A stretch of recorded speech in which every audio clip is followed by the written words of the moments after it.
నా పేరు Srikanth. First time మీరు మా ఛానల్ చూస్తుంటే సబ్స్క్రైబ్ చేస్తారని మనస్ఫూర్తిగా కోరుకుంటున్నా. ఇక విషయంలోకి వెళ్తే చాలా రోజుల తర్వాత వైఎస్ఆర్సీపీ పార్టీలో జగన్మోహన్ రెడ్డి పెంచి పోషిస్తున్న ఒక బొచ్చు కుక్కగాడు బయటకు వచ్చాడు. ఆడు బయటకు వచ్చేసి ఆడేదో పెద్ద పత్తిత్తులాగా, అంటే వాడు ఇప్పుడు దాకా ఎటువంటి అరాచకాలు చేయనట్టు పెద్ద పత్తిత్తులాగా వాడు పత్తిత్తు కబుర్లు చెప్తున్నాడు. అది మాట్లాడుతున్నాడు, మీరు మా మీద మీరు మా మీద భయపడిపోయి అక్రమ కేసులు పెడితే మాత్రం మళ్ళీ మేము అధికారంలోకి వస్తే మేమంటే ఏంటో చూపిస్తామంటున్నాడు. బట్ నేను ఏం చెప్తున్నానంటే, ఫస్ట్ ఆఫ్ ఆల్ రాజకీయ నాయకులు సిగ్గుశరం ఉంటుంది. ఆ సిగ్గుశరం వదిలేసిన వాళ్ళు రాజకీయాల్లో ఉంటారని చాలా రోజుల నుంచి అంటున్నారు. దాన్ని మాఫీ చేయాలంటే ఫస్ట్ ఆఫ్ ఆల్ ఈ బ్రోకర్కి నేను ఏం చెప్తున్నానంటే, నువ్వు ఎప్పుడు ఇచ్చిన మాట నెరవేర్చుకుంటావు అని కూడా నేను స్ట్రైట్గా అడుగుతున్నా. సరే, వాడు ఇచ్చిన మాట ఏందనే దాని గురించి తర్వాత మాట్లాడదాం. నేను అడుగుతున్నా ఏంటంటే, గురిగింజే దాని సామెత తెలియదురా, అరే గుట్లే దాని కింద నలుపు తెలియదంట. గత 2019-24 దాకా మీకు అధికారంలో ఉండి కన్ను మిన్ను కాకుండా మీ ఇష్టాసారంగా మాట్లాడి ఆఖరికి నీ రాజకీయ భవిష్యత్తుకి బీఫామ్ ఇచ్చినటువంటి వ్యక్తిని కూడా నీ నోటికి వచ్చినట్టు మాట్లాడి ఇవాళ పత్తిత్తు కబుర్లు చెప్తున్నావు. ఆ పత్తిత్తు మాటలు, ఆ పత్తిత్తుగాడు ఎవడు ఏంది అనేది మీకు కూడా డౌట్ కదా. సరే, ఆకు ఒక్క గుట్కా కానీ ప్రవేశపెడుతున్నా. మీరందరూ కూడా ఒకసారి వీడియో చూసే ముందు మన ఛానల్ని సబ్స్క్రైబ్ చేస్తారని మనస్ఫూర్తిగా కోరుకుంటున్నా. దెబ్బకి దెబ్బ మీరు కూడా ఇటువంటి ఇబ్బందులను ఫేస్ చేయాల్సినటువంటి పరిస్థితి తప్పకుండా ఉంటుంది. వాటన్నిటినీ తట్టుకొని నిలబడగలం అన్నటువంటి శక్తి సామర్థ్యాలు కనుక మీకు ఉన్నాయంటే రండి, దమ్ముగా వచ్చి మమ్మల్ని ఏం చేయాలనుకున్నారో రాంబాబు గారు నన్ను లేకపోతే మాట్లాడే వాళ్ళు ఏం చేయాలనుకున్నారో చెయ్యండి. అయితే పక్కగా ఒకటైతే చెబుతున్నాను, జగన్మోహన్ రెడ్డి గారు ఇక్కడ ఉన్నది మీ పిరికి చేష్టలకి మీ కొడత ఊపులకి బెదిరేటువంటి ప్రసక్తి ఉండదు. శక్తుల్లో దెబ్బకి దెబ్బ. అది వీడికి దెబ్బకి దెబ్బ అంటే వీడి ప్యాకాట్ అనుకుంటున్నాడు, ప్యాకాట దెబ్బ అనుకుంటున్నాడేమో. వీడి ప్రభుత్వం అధికారంలో ఉంటే కాలువ గట్ల మీద వేసిన దెబ్బల వ్యాపారం అనుకుంటున్నాడు ఈ గొట్టంగాడు. ఫస్ట్ ఆఫ్ ఆల్ నేను అడుగుతున్నారే, నువ్వు పెద్ద పత్తిత్తులాగా మాట్లాడుతున్నావు. నేను అడుగుతుంది ఏంటంటే, 2019లో మీకు అధికారంలోకి వచ్చిన తెలుగుదేశం పార్టీ కార్యకర్తల మీద దాడి చేయాలా, నాయకుల మీద దాడి చేయాలా, అక్రమ కేసులు పెట్టి జైల్లో పెట్టలా? ఎవరిదిరా పెరిగి పంద చర్య? ఎవరిదిరా చేతగాని చర్య?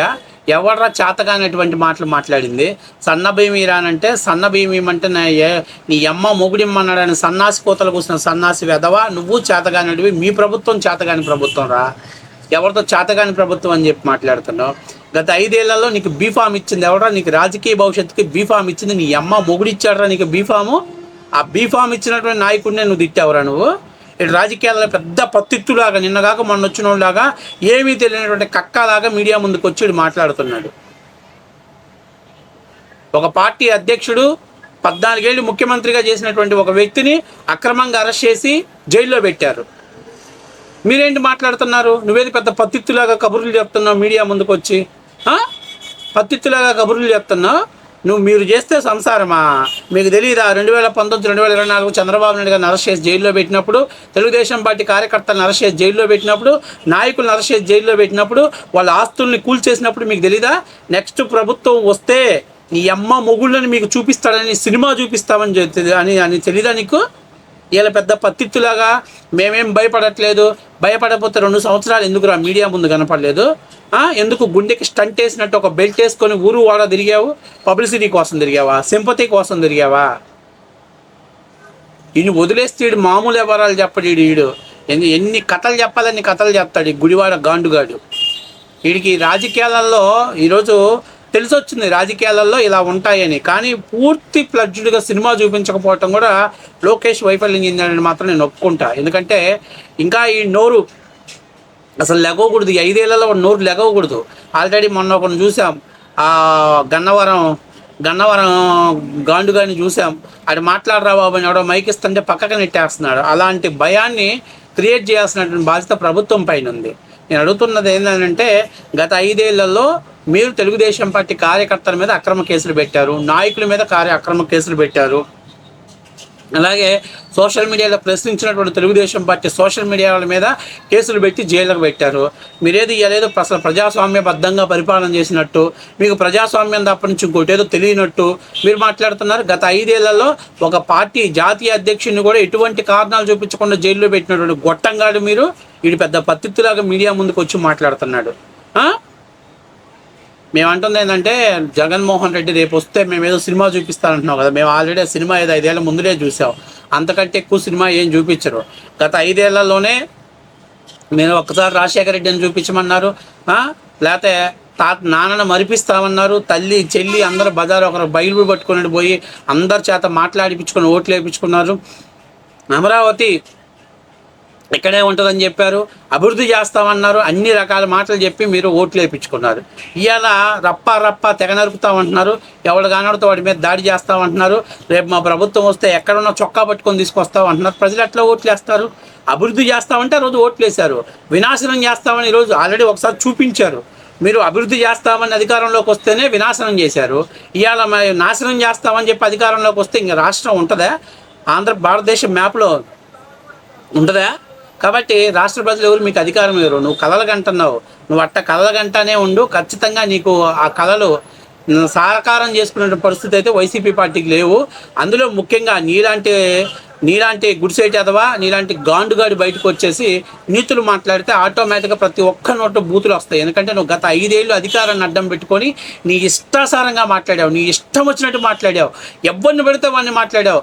చంద్రబాబు నాయుడు గారిని మాట్లాడావు, వాళ్ళ నాన్న గురించి మాట్లాడావు, అలాగే భువనేశ్వర్ గారి గురించి మాట్లాడావు, లోకేష్ గురించి మాట్లాడావు, లోకేష్ గారి సతీమణి గారి గురించి నువ్వు మాట్లాడటమే కాకుండా కొంతమంది సైకో సైన్యాన్ని తయారు చేసి వానర సైన్యం మీద యుద్ధం చేసినట్టు అభంశుభం తెలియనటువంటి ఆడవాళ్ళని ప్రస్తావన తీసుకొచ్చి వాళ్ళ ఆత్మస్థైర్యం దెబ్బకొట్టాలని చూశారు. కాబట్టి ఆంధ్రప్రదేశ్ ప్రజలు మీకు 11 సీట్లు ఇచ్చారు. నేను చెప్పే ఏంటంటే ఈ మాటలన్నీ మాట్లాడొద్దు. నేను నీకు ఒకటే చెప్పా, ఇందాక ఒక మాట చెప్పలేదని. 2024లో కుప్పంలో చంద్రబాబు నాయుడు ఓడిపోతాడు, గెలిస్తే చంద్రబాబు నాయుడు బూట్లు దుడుస్తాను. ఆ బూట్లు ఎప్పుడు దుడుస్తావో రారా గాండు. అది ఒక్కదాన్ని నీకు సిగ్గుశరం ఉంటే ఒంటి మీద నిజంగా కానీ మీ అయ్య డిఎన్ఏ నీ ఒంటి మీద ఉంటే నీ అమ్మ మొగుడు నిన్ను కంటే ఎప్పుడు బూట్లు దుడుతావో చంద్రబాబు నాయుడు అది చెప్పు చాలు. అంతకు మించి నేను ఎక్కువ అరదలుచుకోవట్లా. ఎందుకంటే నువ్వు ఇవన్నీ ఉత్తర కుమారుని ప్రగల్భాలు పలుకుతావు. ఇప్పుడు చేతనైతే ఇప్పుడు దమ్ముంటే 2.5 ఏళ్ళు పట్టింది నువ్వు బయటికి రావటానికి, అందరూ తెలిసిన విషయమే. కాబట్టి ఇప్పుడేదో ఎలక్షన్స్ దగ్గరకు వస్తున్నాయి అని చెప్పి నాటకాలు వేస్తున్నావు. నీకు గుడివాడలో గెలిచే సీన్ లేదు, ఈ లంబుగాడికి లేదు, ఆ జంబుగాడికి లేదు గెలిచే సీను. కాకపోతే రాజకీయాల్లో నిష్క్రమించేటప్పుడు కనీసం చెప్పిన వాగ్దానాన్ని నెరవేర్చిపోతే కనీసం పర్వాలేదురా, కొడాలి వెంకటేశ్వరరావు గారు పాపం చెప్పిన మాట నెరవేర్చుకొని పోయాడరా అనుకుంటారు. కాబట్టి చంద్రబాబు నాయుడు బూట్లు ఎప్పుడు దుడుస్తావు, చంద్రబాబు నాయుడు బూట్లు ఎప్పుడు దుడవటానికి నువ్వు వస్తావు, అది దాని సంగతి చెప్పు. తర్వాత ఎన్ని నువ్వు మా మీద రివెంజ్ తీర్చుకోవటం, మేము మీ మీద రివెంజ్ తీర్చుకోవటం, ఈ అమ్మాయికే స్టోరీలన్నీ రొటీన్గా జరుగుతూనే ఉంటాయి. అధికారంలో ఉన్న ప్రతి వాడు దాడి చేస్తాడు, ప్రతిపక్షంలోకి వచ్చినాడు పడతాడు, రేపు మళ్ళీ అధికారంలోకి వచ్చాక వాడు తిరిగి దాడి చేస్తాడు. కాబట్టి మీ జగన్మోహన్ రెడ్డి ఏం ప్రత్యేకంగా గుర్తుపెట్టుకోవాల్సిన పనిలే. జగన్మోహన్ రెడ్డి అట్టు పెడితే ఇలా తెలుగుదేశం పార్టీ వాళ్ళు రెడ్ బుక్ తోటి 1.5 పెట్టారు. నెక్స్ట్ 2 అట్లు పెట్టాడు జగన్మోహన్ రెడ్డి, 4 అట్లు ఇవ్వడానికి తెలుగుదేశం పార్టీ వాళ్ళు సిద్ధంగా ఉన్నారు. కాబట్టి ఆ స్టోరీ పక్కన పెట్టేసి నువ్వు ఇచ్చిన వాగ్దానం ప్రకారం చంద్రబాబు నాయుడు గారు బూట్లు ఎప్పుడు దుడుస్తావు, బూట్లు దుడవడానికి ఎప్పుడు వస్తావు, ముహూర్తం మమ్మల్ని పెట్టమంటావా లేకపోతే నీ బాటికి నువ్వు పెట్టుకొని వస్తావా? దీన్ని మాత్రమే క్లారిఫై చేసి దీనికి మాత్రం ఎక్స్ప్లెనేషన్. ఇది మాట నిలబెట్టుకున్న తర్వాతే నువ్వు మీడియా ముఖంగా వచ్చి నేను కొడాలి వెంకటేశ్వరరావుని, మా అయ్యకు నేను పుట్టినోడిని, ఇచ్చిన మాట నెరవేర్చుకున్నోడిని, మా అయ్య డిఎన్ఏ నా ఒంట్లో ఉన్నోడిని, మా అయ్య చెప్పిన మాట మా అయ్యకు నేను పుట్టాను కాబట్టి నేను ఇచ్చిన మాట నెరవేర్చుకున్నాను అని ఎప్పుడైనా చెప్పుకోవాలనుకుంటే చంద్రబాబు నాయుడు బూట్లు ఎప్పుడు దుడుస్తావో డేట్ చెప్పు, టైం చెప్పు, మేము అందరం రావడానికి రెడీగా ఉన్నాం. ఒకవేళ ఇంటికి వచ్చి చూడటానికి నామూషిగా ఉందంటే మేమే బూట్లు పంపిస్తాం, తుడిచిపెట్టడానికి నువ్వు రెడీగా ఉండు. అది కాబట్టి నువ్వు 2.5 ఏళ్ళు బయటికి రావడానికి నీ అయ్య లోకేష్ పేరు చెప్తే నీ అమ్మ మొగుడు నీకు గుర్తొచ్చి 2.5 ఏళ్ళు బయటికి రాలేకపోయావు.